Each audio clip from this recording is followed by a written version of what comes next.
Pada tahun antarabangsa, orang-orang asli Bapa Suci Paus Yohanes Paulus II telah merestui untuk mewujudkan keuskupan baharu di Sabah, iaitu Keuskupan Keningau. Tugas seorang uskup pada masa kini lebih mendesak, sukar dan mungkin tidak dihargai dan lebih berbahaya daripada dahulu. Ujar kata-kata Paus Paulus II kepada uskup-uskup di Itali pada 6 September 1965.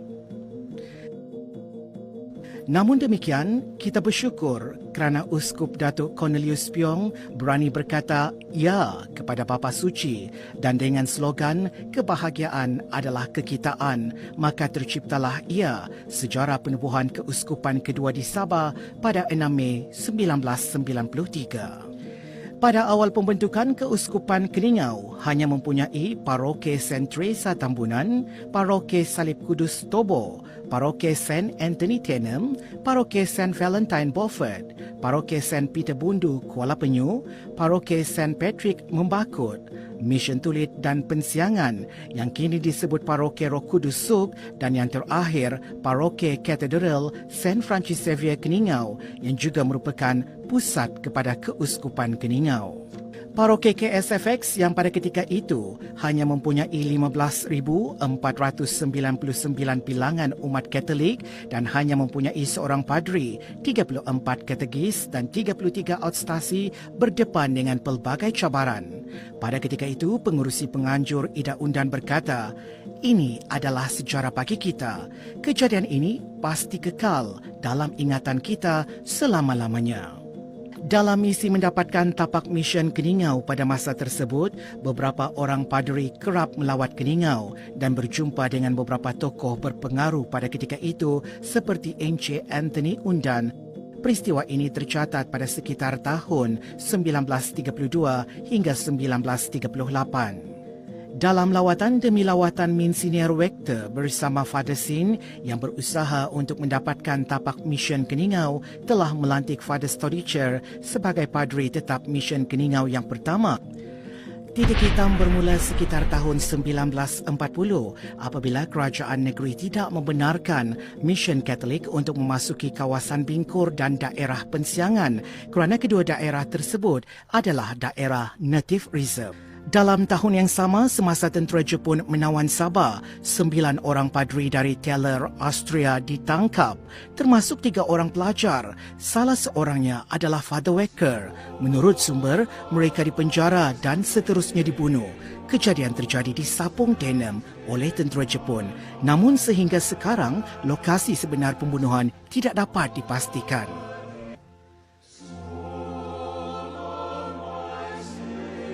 Ya, tentang peristiwa di mana Monsinyur Waktu dan padri-padri yang telah ditangkap, dibunuh, dan sampai sekarang kita tidak tahu di mana mereka itu telah dibunuh, ataupun kuburan mereka itu kita tidak tahu.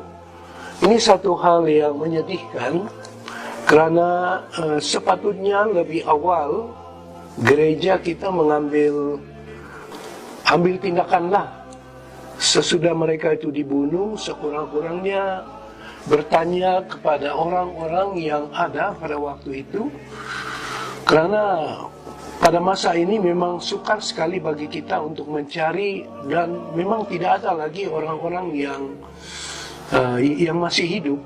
Tetapi tidak tahu juga, mungkin Tuhan akan memberi kita jalan, ya, melalui doa kita, supaya kita dapat menetapkan ataupun mengetahui di mana mereka itu telah dikorbankan.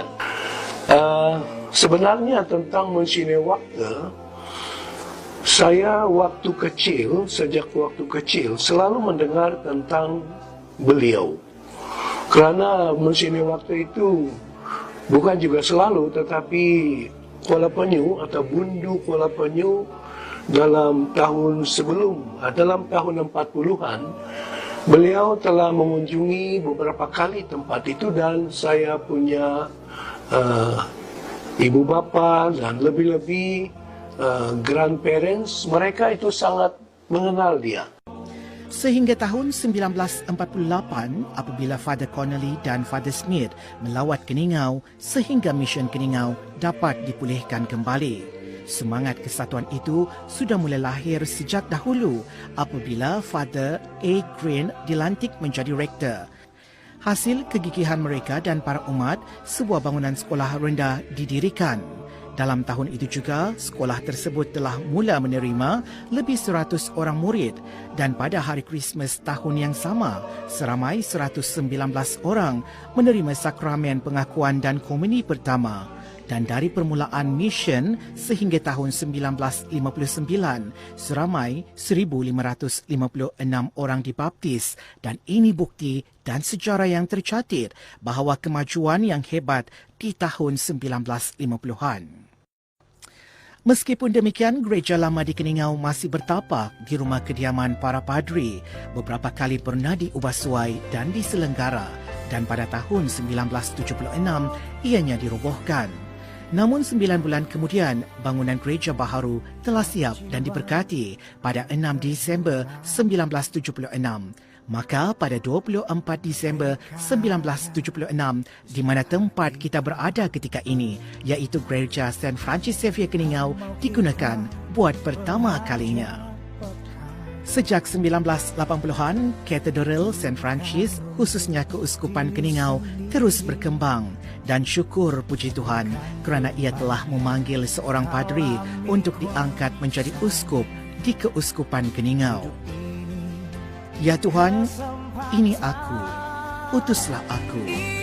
Sejarah cipta 6 Mei 1993, anak jati Sabah dari Kuala Penyu, Uskup Datuk Cornelius Piong ditabis sebagai uskup di Keuskupan Keningau dengan slogan kebahagiaan adalah kekitaan yang menjadi payung dan lambang keuskupan. 42 tahun menjadi padri dan 26 tahun menjadi uskup adalah suatu tempoh yang panjang.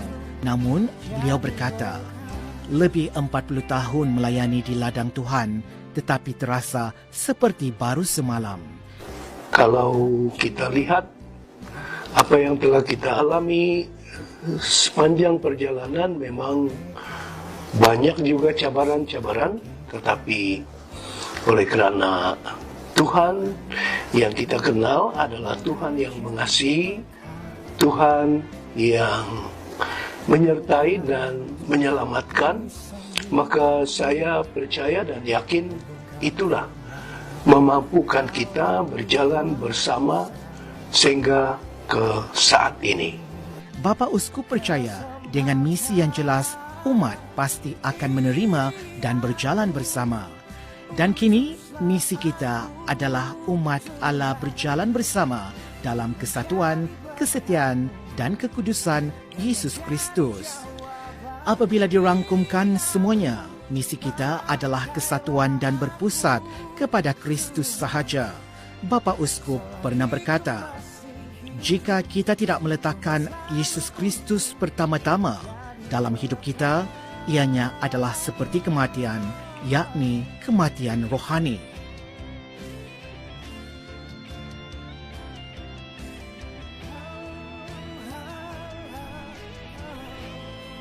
Kita harus selalu ingat bahawa iman kita bermula daripada rumah, iaitu keluarga kita sendiri. Berbuah dan berakar dengan Kristus di keluarga sendiri, baru kita layak membawa ke KKD, komuniti dan anggota-anggota dalam gereja. Tahniah dan terima kasih kepada Uskup Datuk Cornelius Piong kerana telah berjaya membawa umat di Keuskupan Keningau untuk bersatu dan mencipta realisasi yang utuh dengan Kristus. Kami staf Mission dan MTT KSFX serta staf Keuskupan mengucapkan selamat menyambut ulang tahun Keuskupan Keningau ke-26.